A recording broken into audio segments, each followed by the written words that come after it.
भाई लोग, शुरू करने से पहले बता दूं, ये सिर्फ एक काल्पनिक हॉरर स्टोरी है। इसे सिर्फ एंटरटेनमेंट के लिए देखें। तेज बारिश के बीच ये पुराना होटल खामोश खड़ा था और तीसरी मंजिल की एक खिड़की अब भी जल रही थी।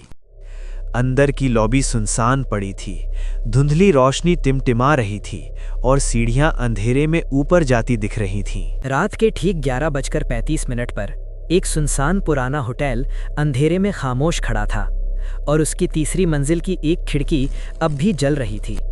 रिसेप्शन की मेज पर रखा रजिस्टर बताता था आखिरी एंट्री 3 साल पुरानी थी और उसके आगे लिखा था नो चेकआउट। तीसरी मंजिल का लंबा गलियारा सीधे आखिर में जाता था, जहां दरवाजा नंबर 309 अंधेरे में खड़ा था। अर्जुन तो बस एक साधारण डिलीवरी देने आया था, लेकिन इस होटल की खामोशी उसे बेचैन करने लगी थी। रिसेप्शनिस्ट ने बिना कुछ कहे हल्की सी मुस्कान दी और उसकी आंखें जैसे अर्जुन को परख रही थी। लिफ्ट के बंद दरवाजों के बीच अर्जुन को साफ महसूस हुआ जैसे कोई उसके ठीक पीछे खड़ा हो। हर कदम के साथ गलियारा और भी लंबा लगता गया और सन्नाटा उसके कानों में गूंजने लगा। अचानक उसके फोन की स्क्रीन जली और उस पर सिर्फ 2 शब्द चमके, मत जाओ। दरवाजा 309 धीरे धीरे चरमराते हुए खुला। अंदर से ठंडी नीली रोशनी बाहर फैल गई। कमरे के बीचों बीच बिस्तर पर एक लड़की चुपचाप सिर झुकाए बैठी थी।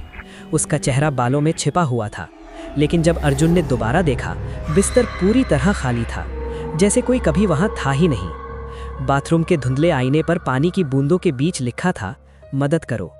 अचानक उसके कान के बिल्कुल पास एक ठंडी सांस महसूस हुई और किसी ने बहुत धीरे से कुछ कहा। वो भागने लगा, लेकिन गलियारा खत्म ही नहीं हो रहा था। कमरा 309 बार बार सामने आ रहा था। लिफ्ट के दरवाजे खुले और वही लड़की अंदर खड़ी थी। इस बार उसकी आंखें सीधे उसे देख रही थीं। अगली सुबह पुलिस पहुंची। कमरा अंदर से बंद था, लेकिन अंदर कोई नहीं मिला। फिर भी तीसरी मंजिल की वो खिड़की अब भी हर रात जलती रहती है, जैसे कोई भीतर इंतजार कर रहा हो। और रजिस्टर में एक नया नाम जुड़ चुका था, अर्जुन, बिना चेकआउट।